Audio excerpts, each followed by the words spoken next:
आज हम देखने वाले हैं chapter 3 metal and non metal.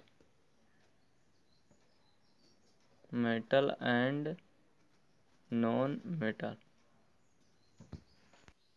Metal and non metal मतलब धातु, मेटल्स एंड नॉन मेटल, धातु और अधातु। अब हम देखेंगे चैप्टर 3 जो है हमारा चैप्टर चैप्टर 3 हम देखेंगे चैप्टर 3 जो है चैप्टर 3। अब जो है मेटल्स एंड नॉन मेटल मतलब धातु और अधातु, टेंथ का जो हमारा है धातु और अधातु। अब पहली हेडिंग इसमें है धातु कि धातु किसे कहते हैं, मेटल्स किसे कहते हैं। तो जैसे कि विद्युत के सुचालक होते हैं, धनायन बनाने की प्रवृत्ति रखते हैं, वह तत्व धातु कहलाते हैं, जो कि क्या करते हैं, विद्युत के सुचालक होते हैं। मतलब उनमें विद्युत का प्रवाह जो होता है उसमें विद्युत प्रवाहित हो सकता है, एक स्थान से दूसरे स्थान में जा सकता है। जो तन्य मतलब क्या होता है, जिनके तार खींचे जा सकते हैं, तार बनाए जा सकते हैं, तार बन सके, उन्हें हम तन्य कहते हैं। तो विद्युत के सुचालक होते हैं और क्या होता है, आघातवर्धनीय होते हैं। अब आघातवर्धनीय क्या होता है, आघातवर्धनीय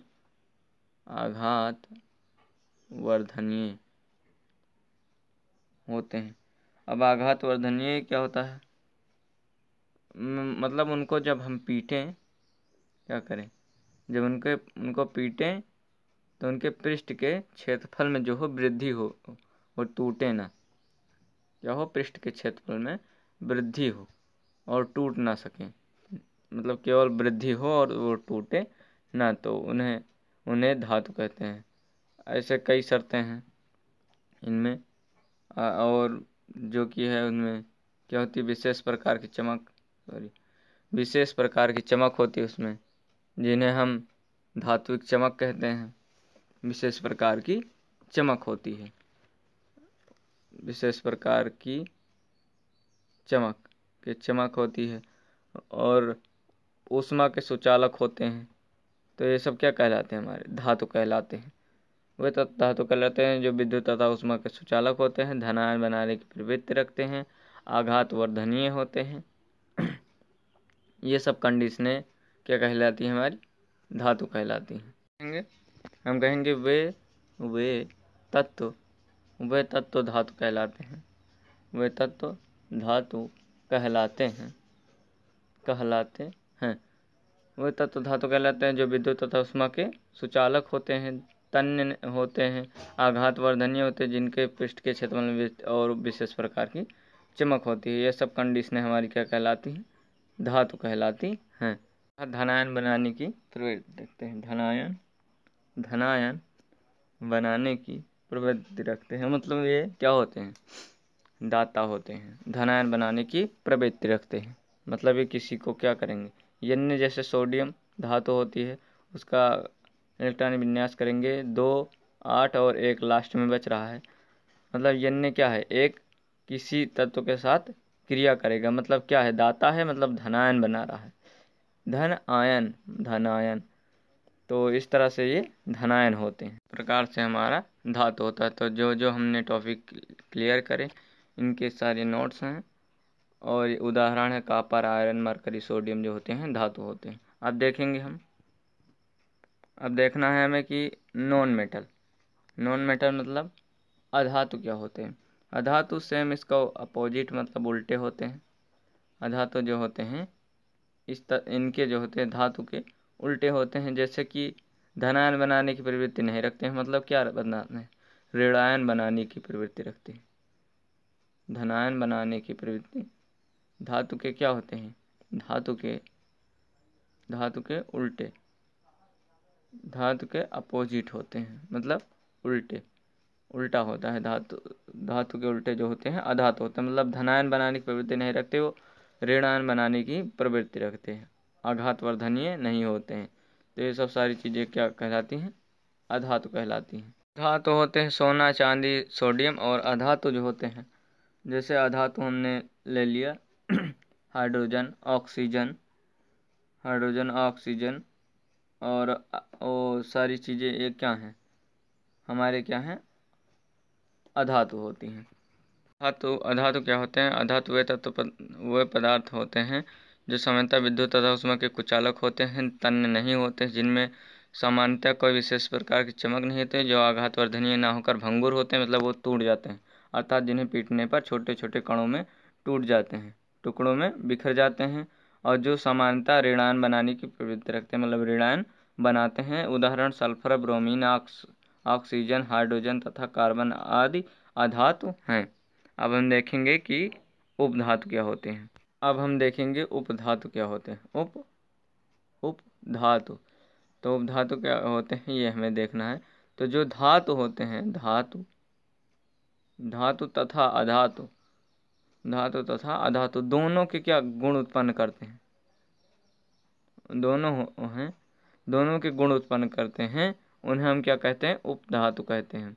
धातु तथा धातु वे तत्व जो धातु तथा धातु दोनों के गुण उत्पन्न करते हैं, उपधातु कहलाते हैं। अब हम देखेंगे, जो कि बहुत इम्पॉर्टेंट है, प्रत्येक बार पूछ लिया जाता है कि धातु और अधातु में अंतर क्या होता है। ये बहुत बार 2 नंबर के क्वेश्चन में बहुत इम्पॉर्टेंट है। इसे हम देखेंगे धातु तथा धातु में अंतर। तो एक तरफ लिखेंगे हम धातु, एक तरफ अधातु। धातु और अधातु अंतर बहुत ही इजी है, एक तरफ धातु और एक तरफ अधातु। अब देखना है धातु और अधातु में अंतर क्या होता है। तो अंतर यही होता है कि इनमें विशेष प्रकार की चमक होती है, इनमें विशेष प्रकार की चमक नहीं होती है। ये तन्य होते हैं, ये नहीं होते हैं, ये तन्य नहीं होते हैं। हम ऐसे लिख दे रहे हैं, लेकिन आपको सही से लिखना है कि ये तन्य नहीं होते हैं। और धातु जो होते हैं आघातवर्धनीय होते हैं, आघातवर्धनीय शॉर्टकट में लिखे हैं, और ये आघातवर्धनीय नहीं होते हैं। उसके बाद ये जो होते हैं, इनमें क्या होता है, विशेष प्रकार की चमक होती है, इनमें विशेष प्रकार की चमक नहीं होती है। और जो है हमारा अगला चौथा नंबर हमारा है कि क्या, ये धनायन बनाने की प्रवृत्ति रखते हैं। धनायन बनाने की प्रवृत्ति मतलब धनायन बनाते हैं, और ये क्या करते हैं, ऋणायन बनाते हैं। ये ऋणायन बनाने की प्रवृत्ति रखते हैं, मतलब क्षमता रखते हैं ऋणायन बनाने की व धनायन बनाने की। तो ज़्यादा से ज़्यादा 4 ही पूछा जाता है, 4 लिख देंगे, आपको फुल नंबर मिलेगा। इस प्रकार से हमारा इनमें विशेष प्रकार की चमक होती है, इनमें विशेष प्रकार की चमक नहीं होती। ये धनायन बनाने की प्रवृत्ति रखते हैं, ऋणायन बनाने की रखते हैं। ये पारदर्शी होते हैं, इनमें भंगुर नहीं होते हैं। ये भंगुर हुए होते हैं, मतलब पीटने पर क्या होता है, टूट जाते हैं। इस तरह से हमारे ये अंतर है ना। धातु और अधातु के जो रासायनिक गुण होते हैं, उन्हें हम देखना है कि धातु और अधातु के रासायनिक गुण क्या क्या होते हैं। तो जैसे हम एक ले रहे हैं धातु का एक तत्व ले रहे हैं, सोडियम का परमाणु क्रमांक 11 2 8 1, और इसके बाद क्या, ये क्या कर रहा है, 1+, मतलब एक जो है धनायन बना रहा है। तो हम कह सकते हैं धातु धनायन बनाने की प्रवृत्ति रखते हैं, नंबर 1 जो हो गया। और अधातु में हम जैसे ले रहे हैं, अधातु में हम एक ले लेंगे क्या, अधातु में एक हम लेंगे Cl, क्लोरीन का परमाणु क्रमांक 17 2 8 7। इस तरह से ये क्या करेगा, एक माइनस, मतलब इसे एक की आवश्यकता है। तो ये क्या करते हैं, धनायन बनाने की प्रवृत्ति रखते हैं, धनायन बनाने की। और ये क्या करते हैं, ऋणायन बनाने की प्रवृत्ति रखते हैं। इस तरह से हमारा जो होता है, क्या होता है, ये एक रासायनिक गुण है इसका, ये धनायन बनाने की प्रवृत्ति रखता है, ये ऋणायन बनाने की प्रवृत्ति रखता है। ठीक, इस तरह से ये रासायनिक गुण हमारा है। अब हम देखेंगे ऑक्साइड बनाने के गुण, रासायनिक गुण में है दूसरा नंबर ऑक्साइड बनाने के गुण, मतलब ऑक्सीजन से जब क्रिया करते हैं तो किस प्रकार का ऑक्साइड बनाते हैं, ऑक्साइड बनाने के गुण। तो ऑक्साइड बनाने के गुण जो है नंबर 2 है। तो जैसे हम ले रहे हैं Mg मैग्नीशियम, धातु है, प्लस ऑक्सीजन का एक अणु, और जब क्रिया कर रहा है तो क्या बनेगा, MgO। ठीक, मैग्नीशियम का संयोजकता एक होती है और ऑक्सीजन की भी। तो इस प्रकार से, और सल्फर और प्लस ऑक्सीजन क्या निकल रहा है, SO2। मतलब ये क्या है, ऑक्साइड है, ऑक्साइड, और ये क्या है, ऑक्साइड, ऑक्साइड, ऑक्साइड। ये धातु अधातु है, और ये ऑक्सीजन है, क्रिया करके ऑक्साइड बना रहा है, सल्फर डाइऑक्साइड, मैग्नीशियम ऑक्साइड। तो ये अब इधर देखेंगे हम, ऑक्सीजन 2 है तो इधर 2 करेंगे, और मैग्नीशियम इधर 2 करना पड़ेगा क्योंकि उधर 2 हो गया। तो इस प्रकार से हमारा ये हो रहा है। और ये रिएक्शन क्या है, मैग्नीशियम धातु प्राय धातु तथा अधातु ऑक्सीजन से क्रिया करके क्या बनाते हैं, ऑक्साइड बनाते हैं। प्रकार से हम लिख सकते हैं कि धातु तथा अधातु ऑक्सीजन से संयोग क्रिया के ऑक्साइड यौगिक बनाते हैं, उदाहरण में जो हमने आपको समझाया था। और धातु ऑक्साइड क्या होते हैं, क्षारीय होते हैं। अगला जो है, अगला देखेंगे हाइड्राइड बनाने के गुण। क्या, हाइड्राइड बनाने के गुण, मतलब हाइड्रोजन से जब क्रिया करते हैं तो किस प्रकार का हाइड्राइड बनाते हैं। अब हाइड्राइड बनाने के गुण हम देखेंगे। तो फर्स्ट हम ले रहे हैं, जैसे ले रहे हैं Na sodium plus H2 hydrogen का एक अणु, प्लस क्या बना है, NaH। अगला जो है हमारा अधातु जो है नाइट्रोजन प्लस क्या, हाइड्रोजन, क्रिया करके अमोनिया बनाएगा, क्या, अमोनिया, NH3। तो हम यहाँ देखेंगे कि अब जैसे हम देख रहे हैं कैसे बन रहा है। Na सोडियम का 2, 8 और 1, और हाइड्रोजन का 1 होता है। तो इसकी संयोजकता 1 होती है, सोडियम की, हाइड्रोजन की भी संयोजकता 1। जब त्रिया गुणा करेंगे तो क्या होगा, 1 1, मतलब NaH। तो इस तरह से हमारा ये जो है रिएक्शन में इस तरह के हमारे यौगिक बन रहे हैं। अब यहाँ पर देखें, ये नाइट्रोजन का 2 5, 2 संयोजकता बची, इसकी संयोजकता कितनी, 3 की संयोजकता है ना, इन्हें इसे 3 की आवश्यकता है, तो 3 की संयोजकता है नाइट्रोजन की। हाइड्रोजन की कितनी है, 1 है हाइड्रोजन। अब देखेंगे हाइड्रोजन के नाइट्रोजन के ऊपर 1, हाइड्रोजन के ऊपर 1, त्रिया गुणा करेंगे तो क्या होगा, NH3, मतलब अमोनिया बन रहा है हमारा। इस तरह से हमारे रिएक्शन बन रहे हैं, इस तरह से हमारा ये यौगिक बन रहा है। अब यहाँ पर देखेंगे कि नाइट्रोजन 1 है तो नाइट्रोजन 2 करना पड़ेगा। हाइड्रोजन यहाँ पर अब 3 दूनी 6, क्योंकि यहाँ पर 6 हो गया है।